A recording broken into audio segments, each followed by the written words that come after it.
আমাদের কথা একটাই, আমাদের প্রাণপ্রিয় ভাই মাওলানা রইসউদ্দিনকে মব জাস্টিসের মাধ্যমে মিথ্যা তহমত দিয়ে আমার ভাইকে নির্মমভাবে হত্যা করা হয়েছে। আমরা দেখতেছি এখনো পর্যন্ত আসামি বাহিরে প্রকাশ্যে ঘোরাফেরা করতেছে। যতক্ষণ পর্যন্ত এই আসামিদেরকে গ্রেপ্তার না করে সর্বোচ্চ শাস্তি মৃত্যুদণ্ড দেওয়া না হবে, আমাদের দুর্বার আন্দোলন বাংলাদেশের প্রত্যেকটা ঘর থেকেই শুরু হবে।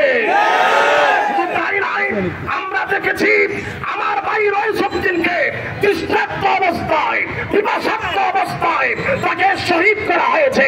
আজকে আমি তথ্যহীন ভাবে বলতে চাই, 61 হিজরিতে ইমাম হুসাইন পাকের সাথে যেই রকমের আচরণ করা হয়েছিল আমরা ইয়াজিদকে দেখি নাই, কিন্তু 2025 সালের 27 এপ্রিল আমাদের ভাই রইসউদ্দিনের সাথে কি আচরণ করা হয়েছে এই ইয়াজিদের প্রতাপটাকে আমরা দেখেছি। কথা বলেন আমার সুন্নি ভাইরা, আমরা ইমাম হুসাইন পাকের সৈনিক, আমরা বাবা শাহজালালের সৈনিক, আমরা বাবা শাহজালালের সৈনিক, আমরা খালিদ বিন ওয়ালিদের সৈনিক, আমরা সালাউদ্দিন আইয়ুবের সৈনিক।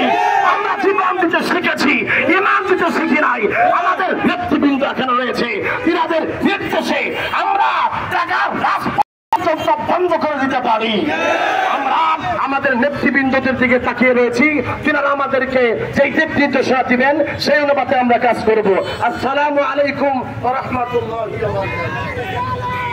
সুপ্রিয় উপস্থিতি, আজকে মাসদুক গাজীপুরের এই বিশাল অনুষ্ঠানের প্রধান অতিথি হিসাবে উপস্থিত হয়েছেন এদেশে লক্ষ লক্ষ ছাত্র সৈন্য জনতার অহংকার এবং অলঙ্কার আহলে সুন্নাত ওয়াল জামাত স্ট্যান্ডিং কমিটির সম্মানিত সদস্য, বাংলাদেশ ইসলামী ফ্রন্টের মাননীয় মহাসচিব জননেতা অধ্যক্ষ সোম আব্দুস সামাদ, জননেতা অধ্যক্ষ সোম আব্দুস সামাদ। আরো উপস্থিত হয়েছেন বাংলাদেশ ইসলামী ফ্রন্টের মাননীয় সাংগঠনিক সচিব জননেতা অধ্যক্ষ অ্যাডভোকেট ইসলামউদ্দিন দুলাল ভাই। উপস্থিত হয়েছেন বাংলাদেশ ইসলামী যুব সেনার কেন্দ্রীয় সিনিয়র সহ সভাপতি ক্যান্সার গবেষণা অধ্যক্ষ ডাক্তার এস.এম. সরওয়ার ভাই সহ অনেকে উপস্থিত হয়েছেন। উপস্থিত হয়েছেন বাংলাদেশ ইসলামী ফ্রন্টের মাননীয় আইন সচিব জননেতা অ্যাডভোকেট ইকবাল হাসান ভাই।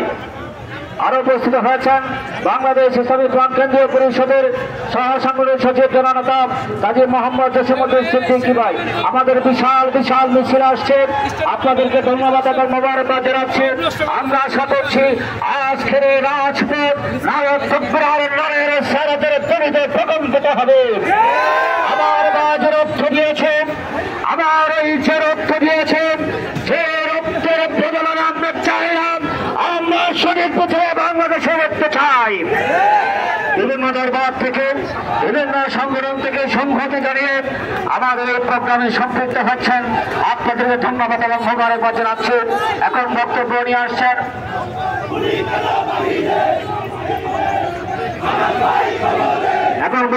আসছেন আহলে সুন্নাত ওয়াল জামাত কুমিল্লা, আহলে সুন্নাত ওয়াল জামাত নারায়ণগঞ্জ জেলা শাখার সম্মানিত আহ্বায়ক মাওলানা মহিউদ্দিন হামিদি।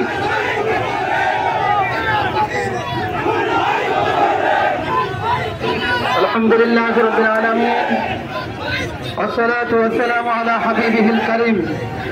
সম্মানিত উপস্থিতি, আমরা দীর্ঘদিন যাবৎ সেই 27 তারিখ থেকে আজ পর্যন্ত আমরা অপেক্ষা করছি।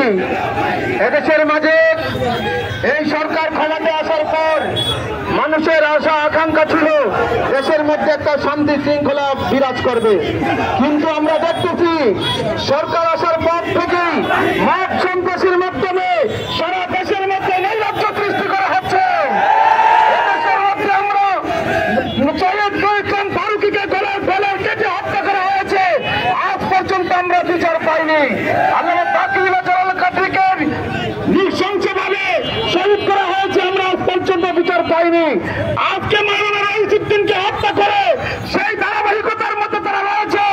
চিন্নি জনতা খানকা থেকে 20 মাসে যখন রাজপথে ফিরে এসেছে, ততক্ষণ পর্যন্ত এই হত্যার দৃষ্টান্তমূলক আসামিদেরকে গ্রেপ্তার করে শাস্তি দেওয়া না হয় চিন্নি জনতা ঘরে ফিরে যাবে না। অতএব প্রশাসনের কাছে আমরা অনুরোধ